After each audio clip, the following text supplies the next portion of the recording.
So I'm Logan Scarborough. I'm the owner and operator of Plank Road Forestry out of Wadesboro, North Carolina. We represent clients on their timber sales and also their land management in general. So not just timber sales, but also their reforestation, site preparation processes, thinning operations, improvement cuts, shelter wood cuts, all types of different harvesting that we have here in the Carolinas.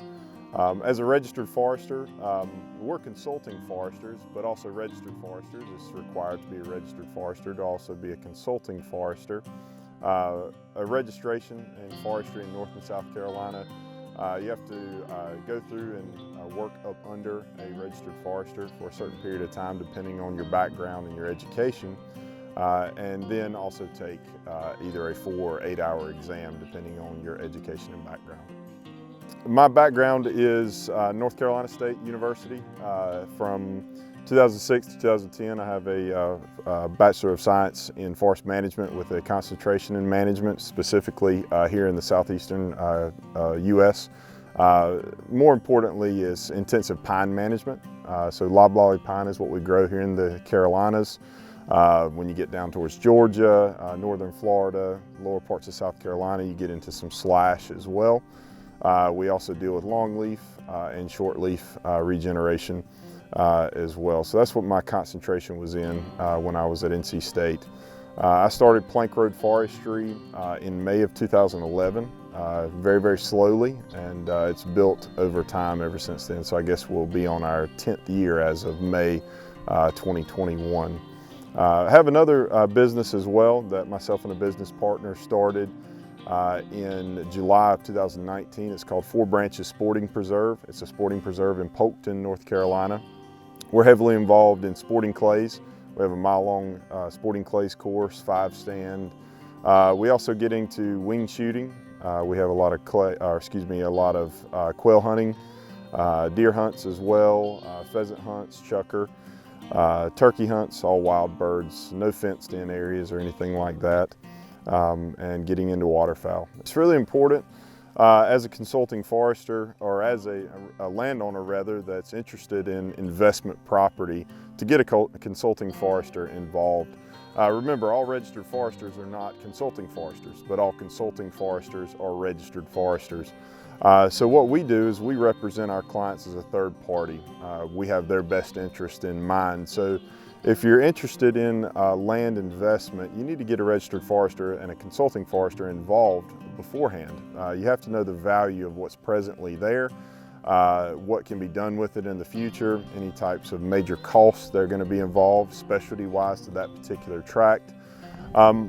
When it comes to general site preparation and reforestation, pretty much what we have behind us here, these are 3-year-old open pollinated seedlings. We would start out obviously with a final harvest, a clear-cut harvest. We sell that on the open market in more of an auction style setting. It's one of the major sticking points for a consulting forester to be involved.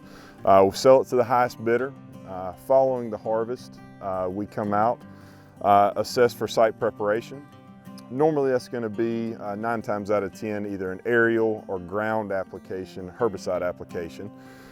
Depending on what's there, we assess the types of species that are regrowing, mainly are undesirable species. Here in the Carolinas we have sweet gum, red maple, black cherry, tons of different annual grass species that have to be controlled. Loblolly pine is a very fast growing species, however they can't outgrow your natural sweet gum, red maple primarily, and of course your annual grass species. So we control that with herbicide application, come back 60 to 90 days after that with a prescribed burn, as long as that particular area, as long as you have to worry about any type of smoke dispersion and sensitive areas around that. Here in Anson County, where we're out of, and of course where we are today, we don't have to worry about that most of the time. Mainly secondary road systems are what we have to worry about as prescribed burners here in the Carolinas. So it's much, much easier to get a prescribed burn in a nice hot fire on a site preparation tract. Following that, it could be 72 hours after a burn. If we had a nice rain after that, it could be 3 weeks or a month after that burn. We come back with a reforestation application. Once you jump into reforestation, it's a plethora of types of seedling, families, whether we go control mass pollinated, which is a super high quality seedling, or an open pollinated, which is a more economical seedling. Then we get into bare root as opposed to containerized. I like to use the analogy with my clients, and definitely with Trey here in the past. You can buy the Honda Civic of a loblolly pine seedling, or you can buy the Ferrari. Anything in between, and it's pretty much the cost is according to the quality. We want to plant higher quality seedlings just like these. These are called OP Elite seedlings. They're a Piedmont family. They're 3 years old, and they've been done correctly. So they're going to grow extremely well, and they're going to be somewhat economical still for the client here on these properties. Property that you let come back naturally, 9 times out of 10 it's a bad idea. There are specialty cases here in the foothills of North Carolina, same in South Carolina, where you have a mass quality or a mass amount of hardwoods, and especially mass bearing hardwoods like your white oaks and your northern reds, southern reds that might be coming back, where it might be the case. That's an outlier though. Majority of the time it's a bad idea, because you're going to get sweet gum, red maple, naturally regenerating loblolly pine, shortleaf pine. Remember, those seedlings and those pine seedlings, they're not the same. They're not genetically the same as the ones that are behind us here. Much different, much slower growing. We don't know what's out there as far as quality, stem straightness, fusiform rust resistance, many other things as far as general productivity. We just don't know. So in saying that, you're going to have to wait a long period of time. As an example, if you wait pretty much 3 years, so 3 to 4 growing seasons tops after that clear-cut harvest, it's going to be very difficult to get the finished product like we have behind us. And you're going to have to wait 20 to 25 years to let that undesirable species become large enough to get merchantable. And then it's still going to be very low quality, so we're going to have to do that process, that final harvest, over again and do it the right way. So it's a waste of a lot of years. Well, I think timber's a great investment, but I'm a little bit biased. So in saying that, timber it's steady. It's kind of like buying utility stocks on the open market. It's always going to be steady. Is it going to be something of a super high quality in 5 years? Well, no, but it's going to be 5 to 7% growth annually on your input investment. And that could be, you might have an input investment of open pollinated elite seedlings, OP elite seedlings. You're going to get a high quality investment out of that. If you put more input cost in on a CMP containerized seedling in the proper site preparation, you're going to see even better results in a quicker period of time off that. So it all depends on the quality of the types of seedlings we're planting, the quality of site preparation that was done to get a positive result in the future, and really make sure that investment is as high of a percentage annually as possible.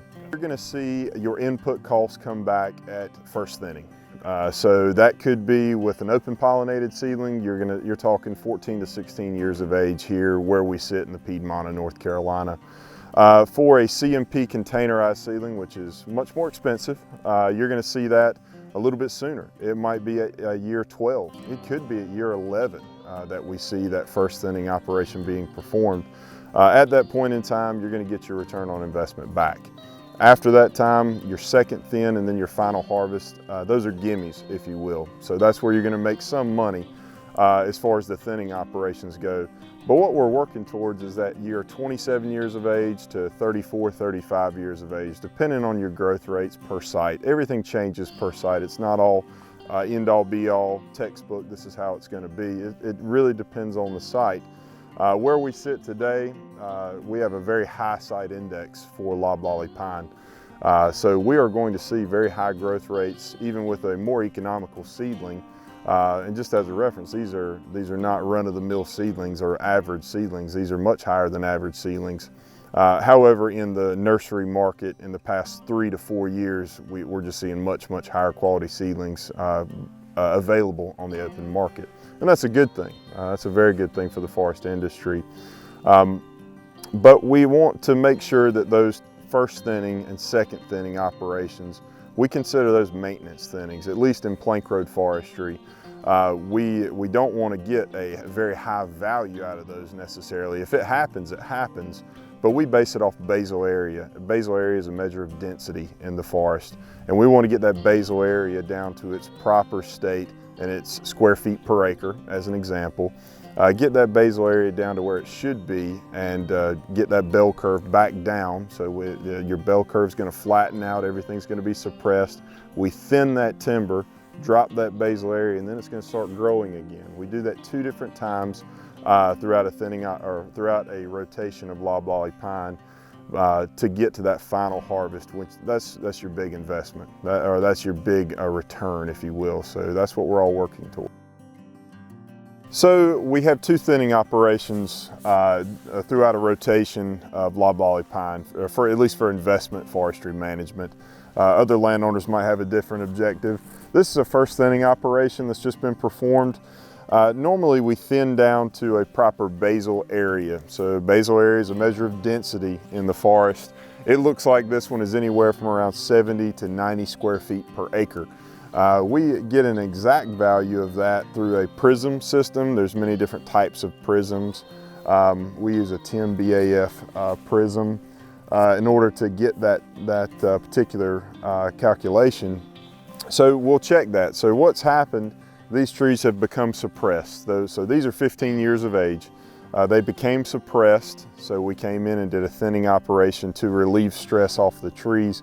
The difference is with this thinning operation is we're not cutting, it's called a 4th row thinning, so we do take some trees that are high quality, it's unavoidable, but then with the 3 remaining rows we come back and take the diseased, dying, deformed, sweeps, crooks, forked trees, inferior stems, and leave those higher quality stems. The reason for that is back to that maintenance, the maintenance side of a thinning operation. We don't want to take the high quality trees that are nice and young and are going to be super straight for saw timber in the future. We want to take those at final harvest, so we want to leave those as our crop trees. Our company name is Plank Road Forestry, LLC, out of Wadesboro, North Carolina. We're located at 302 Lee Avenue in Wadesboro, North Carolina. My direct number is 704-695-2207. You can check us out on Facebook. We put all types of prescribed burning and the cooler videos and pictures on there. Herbicide applications, a lot of reforestation. You can also find us at www.plankroadforestry.com. Hey guys, Trey Swicegood here. Who you just heard from was Logan Scarborough with Plank Road Forestry. He's my personal forester. I've known him for several years now, and he's managed several of our properties. He does an excellent job. He's very knowledgeable, so I highly recommend him to all my clients who are looking to invest in timber property, or if they already own property with timber on it. If you go to my website, NCLandHomeFarm.com, you can find more educational videos on there, and you can also find Logan's information on my resources tab. As always, see you outdoors.